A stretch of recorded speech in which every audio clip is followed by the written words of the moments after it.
Kumusta mga ka-Diskarte Chicks? Welcome back sa ating YouTube channel at sana ay nasa mabuting kalagayan po kayo ngayon. May nagtanong sa comment section.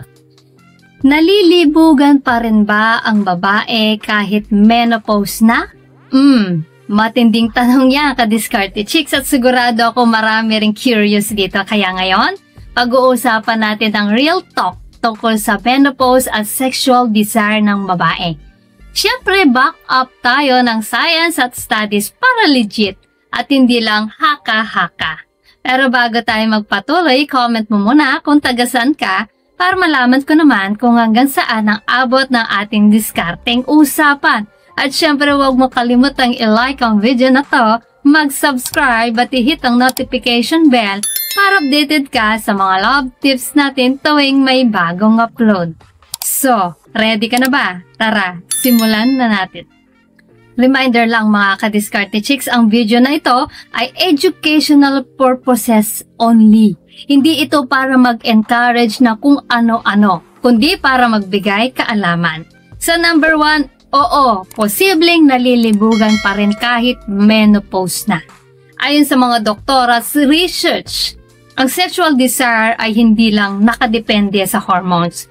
Malaki ang role ng utak, emosyon at physical stimulation. Kaya kahit bumababa ang estrogen, hindi ibig sabihin na automatic wala ng libog. So number 2, nagbabago lang ang intensity.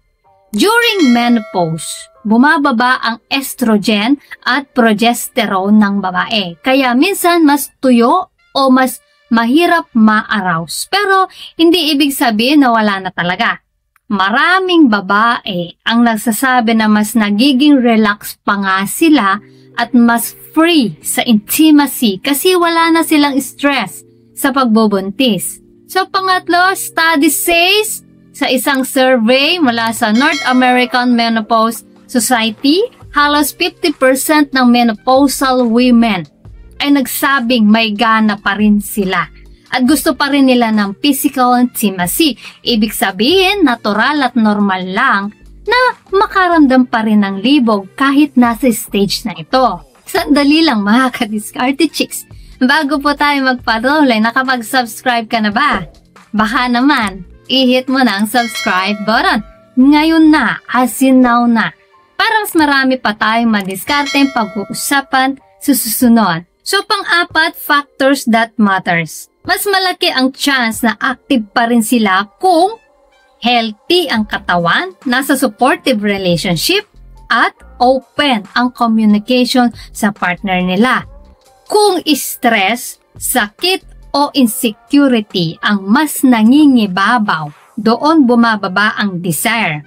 So, mga ka-Diskarte Chicks, malinaw. Oo, posibleng nalilibugan pa rin ang babae kahit menopause na. Nagbabago lang yung intensity pero hindi ibig sabihin na automatic zero na. Kaya ang sikreto, intindihin ng partner mo, alagaan ang kalusugan at syempre huwag kalimutan ang communication at respeto sa isa't isa. Ikaw ka-Diskarte Chicks, nagulat ka ba na kahit menopause na may libog pa rin pala? Comment mo sa baba kung ano ang take mo dito. Sana ay may natutunan po kaya sa video natin ngayon at syempre bago po tayo matapos, shoutout muna sa ating mga masugid na tagapanood na sina Jana Kate Padayaw from Bicol, Greg Villarama ng Angat, Bulacan, Nerio Bangkiao watching from Texas, USA, Cirilo Sancho from Calaba, Laguna, JM Kamansa, taga Mindanao, Guillermo Amarante, taga Laguna, John Ray Atamosa, taga Montalban, Rizal, Teodoro Sobredo ng Iloilo, Brian Avrio ng Zamboanga, Sibugay Province, Charlie Asierto from Lemery, Batangas, Tony Colado, taga Nueva Ecija, Gaudencio Yago Jr. from Marikina, Celestino Magno from Island of Catanduanes, Bicol, at kay Randy Lopez ng Morong, Rizal. Guys, maraming salamat po sa suporta at panonood mga ka-Diskarte Chicks.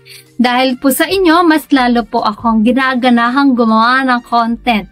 At para naman po sa mga hindi pa nasa shoutout, Gusto mong ma-shoutout sa next video? I-comment lang ang hashtag #KadiskarteChicks at sabihin ko anong topic ang gusto mo pag-usapan natin next. Kung nagustuhan mo ang video na ito, huwag kalimutang mag-like, mag-subscribe at i-share ito. Comment down below kung alin sa mga tips na to ang na-experience mo na. So guys, this is DiskarteChicks, your love mentor na laging nandito para sa mga discarding pag-ibig. Kita-kits sa next video. Maraming salamat sa panonood. Ingat kayo palagi. Let's spread love.